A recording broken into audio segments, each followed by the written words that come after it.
نحمدہ ونصلی ونسلم علی رسولہ الکریم اما بعد۔ آج انشاءاللہ قرآن کریم کی آیتوں کا ترجمہ ہوگا اور اس کی تفسیر ہوگی۔ سورت چل رہی ہے سورہ بقرہ اور آج شروع ہوگا رکوع نمبر 3 اور تفسیر اور ترجمہ ہوگا آج آیت نمبر 21 اور آیت نمبر 22، ان دو آیتوں کا۔ سب سے پہلے قرآن کریم کی تلاوت کر لیتے ہیں، عبارت پڑھ لیتے ہیں اور اس کے بعد پھر ترجمہ ہوگا اور اس کے بعد پھر تشریح ہوگی۔ اعوذ باللہ من الشیطان الرجیم، بسم اللہ الرحمن الرحیم۔ یا ایہا الناس اعبدوا ربکم الذی خلقکم والذین من قبلکم لعلکم تتقون۔ اے لوگو، عبادت کرو تم اپنے اس رب کی جس نے تمہیں پیدا کیا، والذین من قبلکم، اور ان لوگوں کو جو تم سے پہلے تھے، لعلکم تتقون، تاکہ تم متقی بن جاؤ۔ الذی جعل لکم الارض فراشا، وہ اللہ جس نے تمہارے لیے زمین کو بچھونا بنایا، والسماء بناء، اور آسمان کو چھت بنایا، وَأَنزَلَ مِنَ السَّمَاءِ مَاءً، اور اس نے آسمان سے بارش کو اتارا، فَأَخْرَجَ بِهِ مِنَ الثَّمَرَاتِ رِزْقًا لَكُمْ، اور پھر اللہ نے اس پانی سے پھلوں کو پیدا کیا تمہارے کھانے کے لیے۔ فَلَا تَجْعَلُوا لِلَّهِ أَنْدَادًا، تو تم اللہ کے مد مقابل نہ بناؤ، وَأَنْتُمْ تَعْلَمُونَ، حالانکہ تم جانتے ہو۔ پہلے رکوع میں یعنی الف لام میم جہاں سے سورہ بقرہ شروع ہوئی تھی، 5 آیتوں میں مومنین کا ذکر تھا۔ اس کے بعد سواء علیہم اانذرتہم، یہاں سے 2 آیتوں میں واضح کافروں کا ذکر تھا، اور اس کے بعد وَمِنَ النَّاسِ مَن يَقُولُ سے لے کر 13 آیتوں میں منافقین کا ذکر تھا۔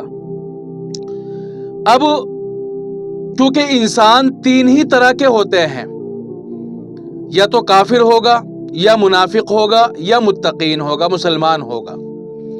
اب تینوں کا ذکر کرنے کے بعد اللہ تعالیٰ کیا چاہتے ہیں انسانوں سے، اللہ تعالیٰ کا مقصد کیا ہے انسانوں کو بنانے کا، اب اس مقصد کا اس آیت سے ذکر ہو رہا ہے۔ یا ایھا الناس اعبدوا ربکم الذی، 3 گروہ کا ذکر کر دیا۔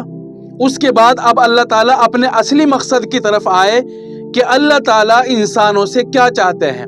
اچھا، پچھلی 3 تقسیموں سے پتہ چلا کہ انسانوں میں جو تقسیم ہونی چاہیے وہ مذہب کی بنیاد پر ہونی چاہیے، یہ اللہ تعالیٰ کو ماننے والے اور یہ اللہ تعالیٰ کو نہ ماننے والے، نسل کی بنیاد پر، برادری کی بنیاد پر، رنگ کی بنیاد پر، مال و دولت کی بنیاد پر بھید بھاؤ اور تقسیم نہیں ہونی چاہیے۔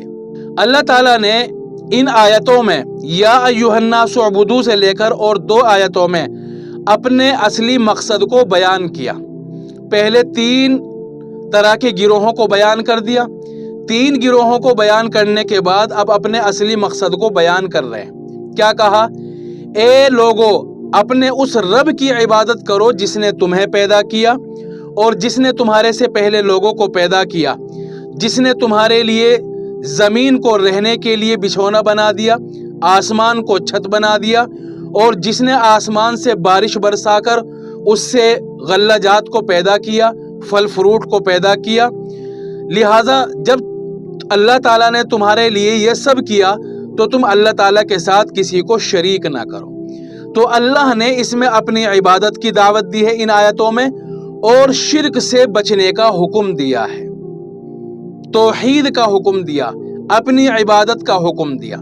پہلے 3 گروہوں کا ذکر کر دیا، 3 گروہوں کو ذکر کرنے کے بعد اکٹھے تینوں گروہوں کو خطاب کیا اللہ تعالیٰ نے، یا ایھا الناس، اے لوگو، اے مسلمانوں، اے منافقوں، اے کافروں، اپنے رب کی عبادت کرو، توحید کو اختیار کرو اور اللہ کے ساتھ کسی کو شریک نہ ٹھہراؤ۔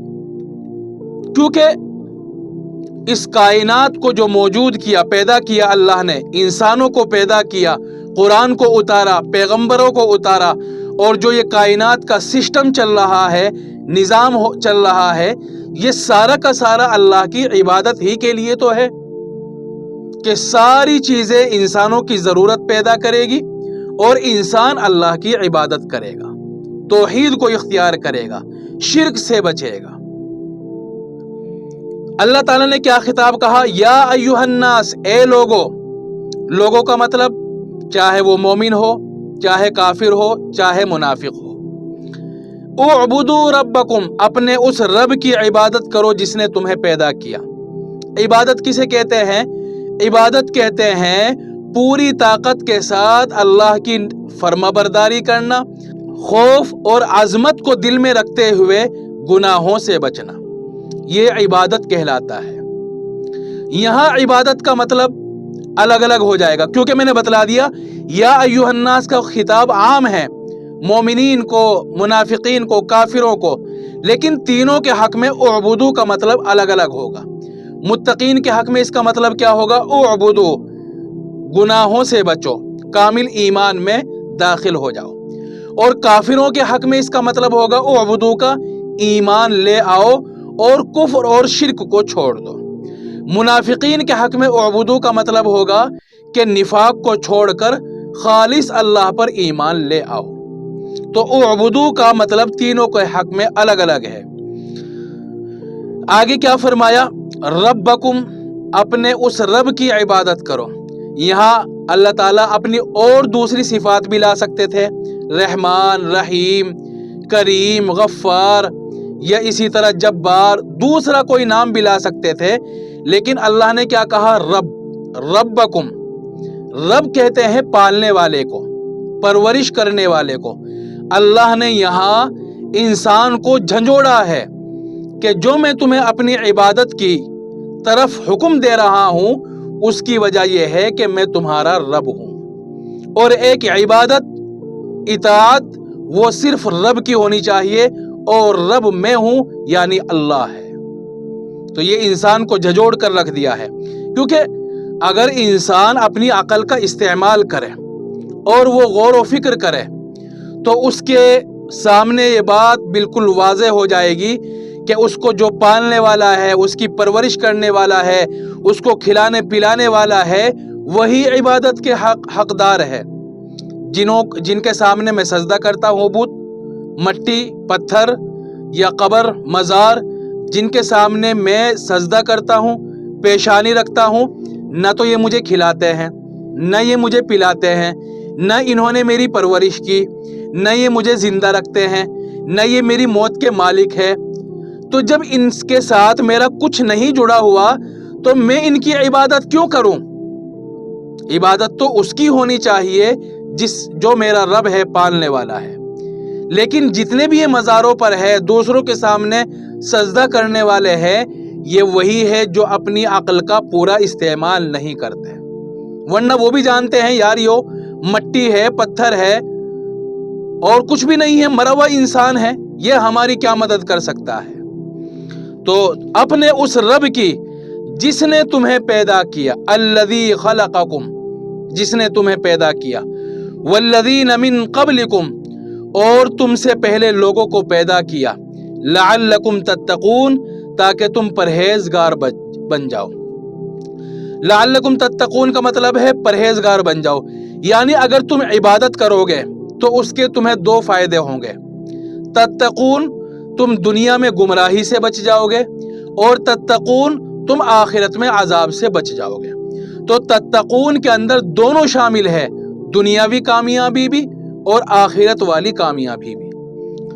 اللہ نے انسانوں کو اپنی عبادت کی طرف اور توحید کی طرف بلانے کے لیے اپنی کچھ صفات بیان کی، اپنے کچھ احسان دکھائے، اپنی کچھ کارکردگی بتلائی۔ کیا؟ الذی جعل لکم الارض فراشا، وہ اللہ جس نے تمہارے لیے زمین کو فراش، بستر، رہنے کی جگہ بنایا۔ اب دیکھ لو رہنے کی جگہ کیسے ہے زمین؟ نہ تو اس کو اتنا سخت بنایا کہ آدمی کے لیے کھیتی کرنا مشکل ہو جائے، اور اس کے اوپر بارش پڑے تو اس میں سے غلہ جات بھی نہ نکلے، اور نہ اس کو اتنا نرم بنایا کہ اس کے اوپر چلنا پھرنا بھی مشکل ہو جاوے۔ اسی طرح بستر بنانے کا مطلب یہ ہے کہ یہاں ہر وہ چیز رکھ دی جو انسان کی زندگی کی ضروریات ہے، کھانے کا سامان، پینے کا سامان، آکسیجن بالکل فری، پانی انسان کی ضرورت ہے، پانی بھی رکھ دیا یہاں، روشنی کی ضرورت ہے، روشنی بھی رکھ دی، آدمی کو گرمی کی ضرورت ہے، گرمی بھی رکھ دی، آدمی کو ٹھنڈک کی ضرورت ہے، ٹھنڈک بھی رکھ دی، آدمی کو بدن چھپانے کے لیے کپڑے چاہیے تو کپڑوں کا بھی انتظام کر دیا، آدمی کو ایک دوسرے سے بات کرنے کے لیے زبان کی ضرورت ہے تو زبان بھی دے دی۔ تو اللہ تعالیٰ فرما رہے ہیں کہ الذی جعل لکم الارض فراشا، اللہ وہ ہے جس نے تمہارے لیے زمین کو فرش یعنی رہنے کی جگہ بنایا، یعنی وہ ساری چیزیں بنا دی اس میں جو انسان کی ضرورت ہے۔ ایک بکری کے سامنے تازہ گوشت رکھ دو، وہ نہیں کھا سکتی کیونکہ وہ اس کی خوراک ہے ہی نہیں۔ ایک شیر کے سامنے بالکل تازہ اور فریش سبزی رکھ دو، وہ بالکل نہیں کھا سکتا۔ اللہ نے الگ روزی بنائی ہے شیر کے لیے، بکری کے لیے الگ کھانے کا انتظام کیا ہے، ہر ایک کا انتظام ہے، چڑیا کے بھی کھانے کا، انسانوں کے بھی کھانے کا، شیر کے لیے بھی کھانے کا، بندروں کے لیے بھی کھانے کا، اور چیونٹیوں کے لیے بھی انتظام کیا ہے۔ تو یہ ہے کہ فراشا، تمہارے لیے رہنے کی جگہ بنائی۔ اچھا، فراش جو ہوتی ہے نا وہ بستر کو کہتے ہیں، اور بستر عام طور سے گول نہیں ہوتا، چپٹا ہوتا ہے، لمبا ہوتا ہے۔ اب اس کا مطلب یہ نہیں ہے کہ زمین گول نہیں ہے، زمین گول ہے، لیکن قرآن کریم میں اللہ تعالیٰ انسانوں سے اس انداز میں بات کرتا ہے کہ جس طرح اس کی آنکھوں کے سامنے نظر آتا ہے، جس طرح وہ آنکھوں سے محسوس کر رہا ہے۔ اب اگرچہ زمین گول ہے لیکن اگر اپنی جگہ کھڑے ہو کر دیکھیں گے تو بالکل سیدھا ہے، چٹائی کی طرح، بستر کی طرح۔ تو انسان کے حق میں اللہ تعالیٰ نے اسی طرح گفتگو کی ہے۔ اب جیسے قرآن کریم میں کئی جگہ آیا ہے سورج کے ڈوبنے کا اور سورج کے نکلنے کا تذکرہ، حالانکہ سورج نہ ڈوبتا ہے نہ نکلتا ہے، وہ تو گھوم رہا ہے، لیکن انسانوں کی نظروں سے کے اعتبار سے، دیکھنے کے اعتبار سے سورج کبھی ڈوبتا ہے کبھی نکلتا ہے۔ تو جیسا انسان دیکھتا ہے، محسوس کرتا ہے، اسی اعتبار سے اللہ نے قرآن میں کہہ دیا سورج کا ڈوبنا، سورج کا نکلنا۔ اسی طرح زمین اگرچہ گول ہے لیکن پھر بھی زمین کو اللہ نے فراش کہا، بستر کہا، اور بستر جیسے لمبا ہوتا ہے اسی طرح زمین کو بھی لمبا کہا، کیونکہ انسان کو دیکھنے میں ایسا ہی محسوس ہو رہا ہے۔ ٹھیک ہے، تو کوئی یہ نہ سمجھے کہ قرآن کریم میں اللہ نے زمین کو گول نہیں کہا بلکہ لمبا کہا، چپٹا کہا، تو وہ انسانوں کے اعتبار سے کہا۔ وَالسَّمَاءَ بِنَاءً، اور آسمان کو چھت بنایا۔ آسمان کو کیسے چھت بنایا؟ آسمان کے اوپر بہت ساری ایسی چیزیں ہیں کہ اگر آسمان کی آڑ نہ ہو تو بہت ساری بیماریاں زمین پر پیدا ہو جائے گی، بہت سارے پتھر، بہت سارے سیارے زمین پر آ گریں گے۔ اللہ نے دوسری کائنات اور دوسری دنیا کے درمیان میں اور اس زمین کے درمیان میں آسمان کو آڑ بنایا ہے، اس لیے اللہ نے کیا کہا؟ وَالسَّمَاءَ بِنَاءً، اور آسمان کو چھت بنایا۔ وَأَنزَلَ مِنَ السَّمَاءِ مَاءً، اور آسمان سے پانی اتارا، آسمان سے پانی اتارا۔ یہ بھی اللہ نے اپنی ایک صفت بیان کی، اپنا احسان جتایا کہ دیکھو اس کی عبادت ہونی چاہیے جس کے اندر اتنی پاور ہے جو تمہارے لیے یہ سب کر رہا ہے۔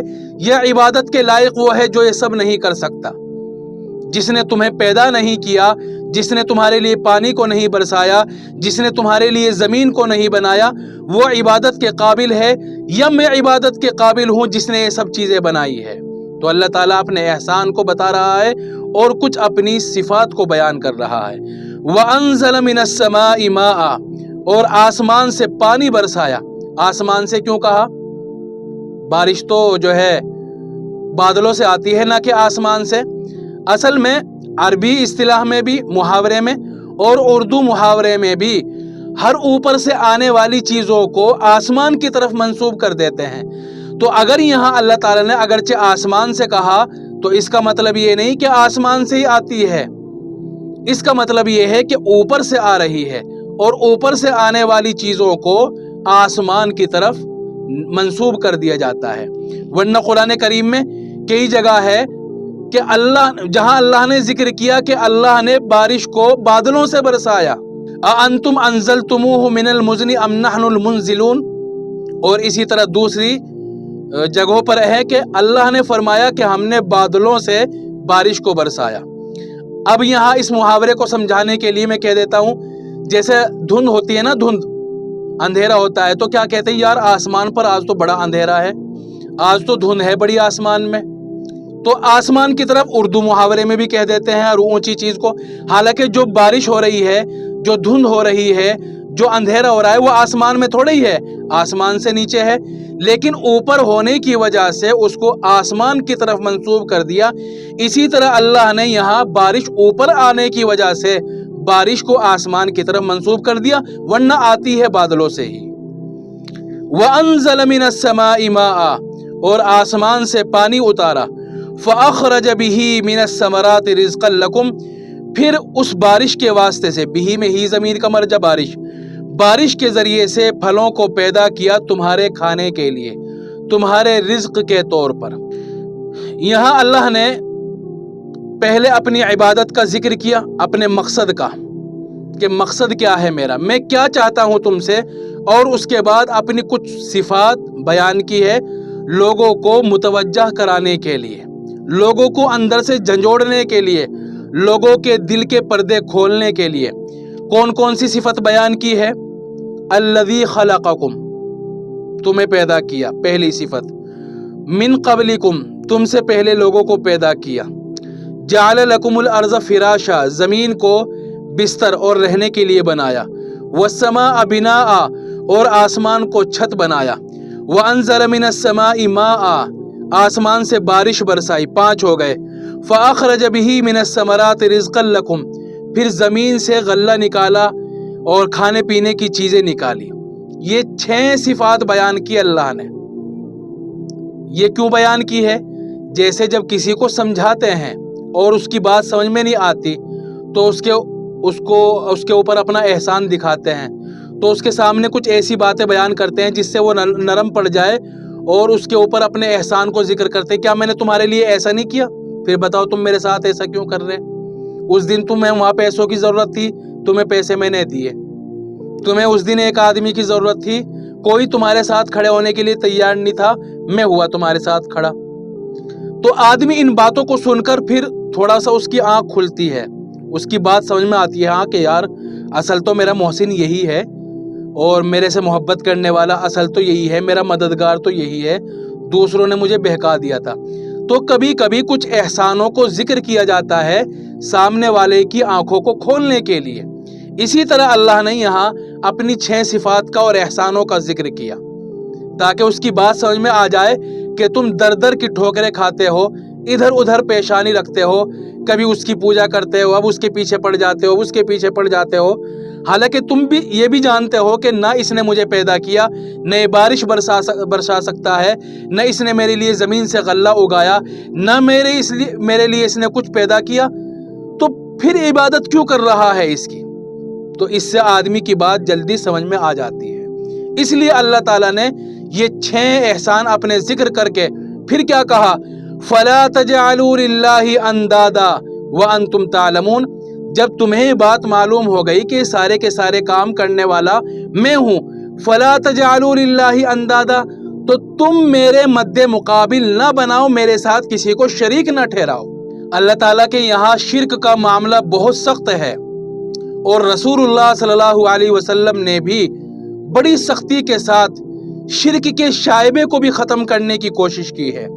ایک دفعہ کا واقعہ ہے کہ ایک صحابی بیٹھے ہوئے ہیں، تو انہوں نے کہہ دیا کہ ما شاء اللہ وشئت، جو آپ چاہیں اور جو اللہ چاہے۔ تو حضور نے فوراً ان کو منع کیا اور فرمایا کہ کیا تم مجھے اللہ کا مد مقابل بناتے ہو؟ کیونکہ وہاں انہوں نے 2 لفظ ایک ساتھ جوڑ دیے تھے، ما شاء اللہ وشئت، جو اللہ چاہے اور جو آپ چاہیں۔ تو اس جملے سے یہ اندازہ ہو رہا تھا کہ جیسا اللہ کی برابر میں حضور ہو، اللہ کے مد مقابل حضور ہو، تو فوراً حضور نے منع فرمایا اور کیا کہا؟ قل ما شاء اللہ وحدہ، صرف یہ کہو کہ ماشاء اللہ، یہ نہ کہو وشیتا، کیونکہ اس میں شرک کا شائبہ ہے، اس میں مد مقابل بنانے کا شائبہ ہے۔ اب آپ اندازہ کرو، یہ قرآن کریم کی تفسیریں چل رہی ہے، آیت کا ترجمہ چل رہا ہے۔ اب جو توحید تم لوگوں میں دیکھتے ہو، ماحول میں دیکھتے ہو اپنے، کیا یہ وہی توحید ہے؟ لوگوں کا ایمان الگ ہے، لوگوں کا توحید الگ ہے، اور قرآن کا توحید الگ ہے۔ توحید قرآن کا یہ ہے کہ وہ ساری دنیا سے آپ کو کاٹ کر، ساری دنیا سے الگ کر کے صرف اللہ کی عبادت کی طرف بلاتا ہے۔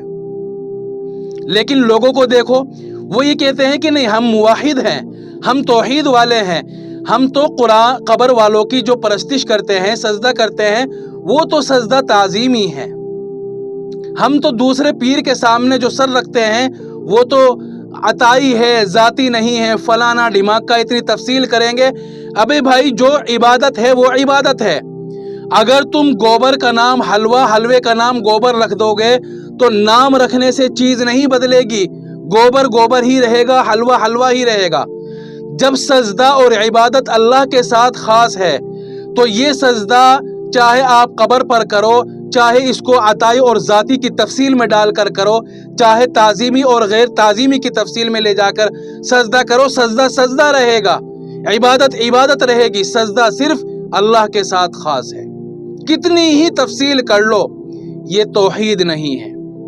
میری بات غور سے سن لو، جو قبر کے پجاری ہے، جو اپنے پیروں کے پجاری ہے، جو اپنے پیروں کے پاؤں چومتے ہیں، جو اپنے پیروں کے سامنے سجدہ کرتے ہیں، جو اپنے پیروں کے لیے منت مانتے ہیں، جو مزارات پر جا کر ان سے دعائیں مانگتے ہیں، جو مزارات والوں کو کہتے ہیں کہ ہماری یہ بگڑی بنا دو، ان کے لیے منتیں مانگتے ہیں، تو تمہارا یہ ایمان نہیں ہے۔ تمہارا ایمان کسی اور کا ایمان ہوگا، قرآن کا ایمان نہیں ہے۔ قرآن کا ایمان کچھ اور ہے۔ جب رسول اللہ نے اتنی چیزوں پر بھی سختی کی ہے کہ صرف ایک جملہ کہا، شاء اللہ شیتا، جملہ ملایا صرف، حالانکہ صحابی کے دل میں کبھی بھی شرک کا شائبہ بھی نہیں آ سکتا، کبھی بھی وہ رسول اللہ کو اللہ کے مد مقابل نہیں بنا سکتا۔ انہوں نے تو صرف ایک عبارت پڑھی تھی، لیکن چونکہ ایک عبارت میں ہی صحیح، لیکن مد مقابل ہونے کا شبہ تو تھا، تو حضور نے منع فرما دیا اور صحابی نے بھی اس پر اطاعت کی لبیک کہا۔ لیکن آج کل ان قبر پجاریوں کو کہو کہ بھائی یہ شرک ہے، جو عبادت اللہ کے لیے ہونا چاہیے تھا تم قبر کے لیے کر رہے ہو، تو وہ عطائی ذاتی، یہ فلانا، ہم اللہ ہی سے مانگتے ہیں، مانگنا اصل اللہ ہی سے ہے، لیکن ان کے واسطے سے۔ بھائی تم واسطے سے کیوں مانگتے ہو؟